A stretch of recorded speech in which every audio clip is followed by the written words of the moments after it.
So we'll have a look at binary multiplication, and it's worth remembering, it's quite important, that a shift of a number to the left multiplies it by 2.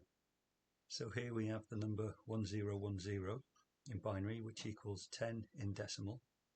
But if we shift that number 1010 and then fill in a gap, that number is 16 and 4, so that is worth 20. So that's called a bitwise shift. If we shift a binary number to the left, it doubles. So that will come in handy when we are doing multiplication. So we'll have a look at some examples. So in this example, we have 1101 times 10, and the top number is 8 plus 4 plus 1, so that's 13 base 10 times 2 and base 10. So we know it should equal 26. And the quick way to do this, because the 1 on the bottom here is worth 2 and there's nothing else in the units, all we're really doing is multiplying by 2. So we could shift the number to the left and the answer would become 11010, and that is correct, but I'll just take you through the process. So start with the multiplying the 0 part, the units. So 0 times this number is clearly going to be 0 anyway. Next we look at this number, but because this number is in the second column on the left hand side, what we could do, like we do in base 10 multiplication, we put a 0 to shift the answer, and then we just say 1 times 1 is 1, then 1 times 0 is 0, 1 times 1 again is 1, and 1 times that 1 is 1. So if we had a non-zero part here, we would add the two numbers together, but this is a really easy one. So let's have a look at what our answer is worth. So we have in the answer box, 16 plus 8 is 24, plus 2 is 26. So that is correct.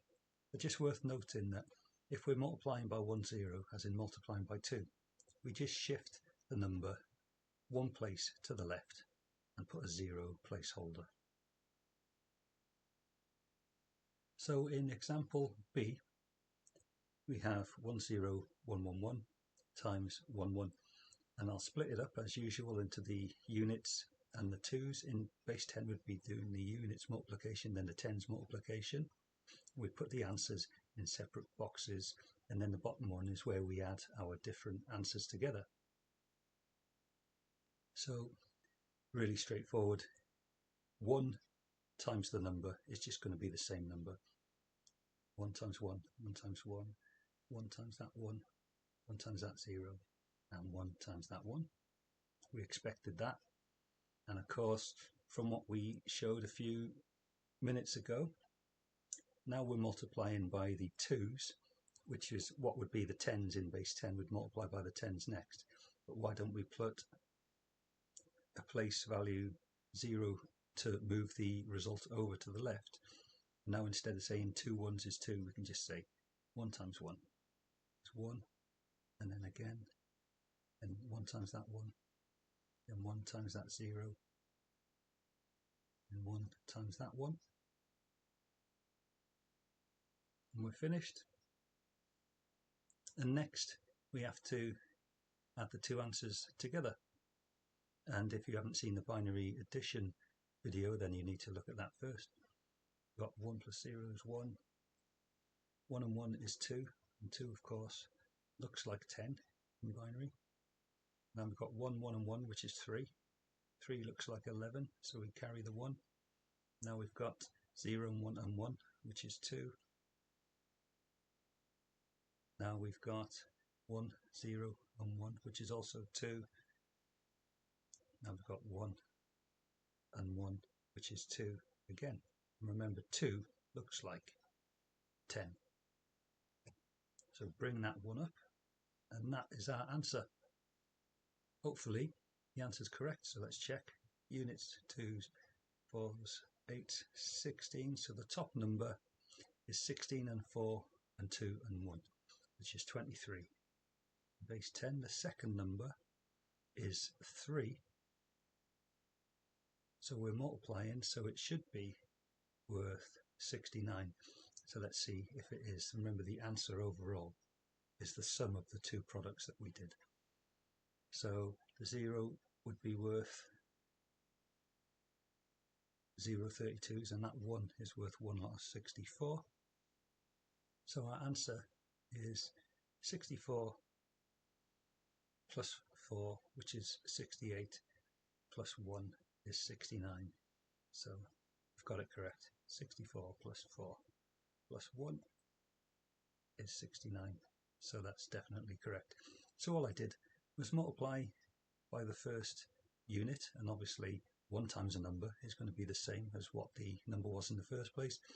And then we did 2 times, which is effectively shifting the number over and making a placeholder. So in the next example, we have 11101 times 110, but there's no point in multiplying by the 0 and putting it in an answer box, because we know 0 times something is 0 anyway. So we're going to move straight on to this column, and when we move on to the next column and multiply, we will put a placeholder to shift it over correctly, and then just say, instead of saying 2 times 1, just say 1 times 1 is 1, 1 times 0 is 0, 1 times that 1 is 1, 1 times 1 is 1, and 1 times 1 is 1. So that's that part done.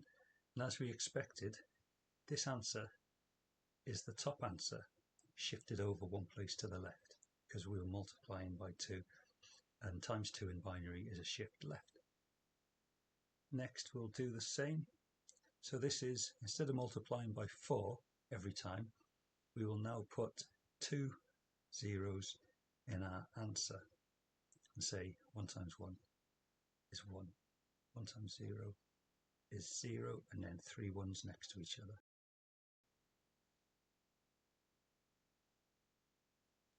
And of course, if we look at the top number and the bottom number is 11101, which is the same as the top, but shifted left twice.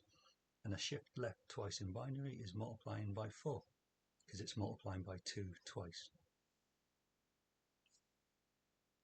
Next, all we do is add the two products together. It'll be worth putting 32 up there, 64, and depending on the carry, we may need a 128th column. So the first answer is here, the second answer is there. So 0 and 0 is 0, 1 and 0 is 1, 0 and 1 is 1, 1 and 0 is 1, 1 and 1 is 2, which looks like 10 in binary, 1 and 1 and 1 is 3, which looks like 11 in binary. Now we have 1 and 1 is 2, and we bring that 1 up. So the answer did overflow into the 128th column. So we're expecting our answer to be 120 plus 54, which is 174. So let's see if the answer is worth 174. Well, we've got 128, and we've got 32, and we've got 8 and 2 and 4, which is 14. 128 plus 32 is 160, plus 14 is 174. Happy days. So the things to remember: always give yourself enough space when you're working these out. If you're multiplying by a 3-digit number, you're going to need another 2 columns at least, possibly 3 in your answer, so leave some space. And remember that multiplying by a 1 in this column is just the same as 1 of the number in the answer. Multiplying by a 1 in this column, which is multiplying by 2, just means you take the number, shift it left and put a 0 in the placeholder. And multiplying by a 1 in the third column means you shift the original number to the left twice, and so on. If we had a 1 in the 8th column, we would shift the number 1, 2, 3 times. So hopefully that was useful, and as ever, have a go yourself.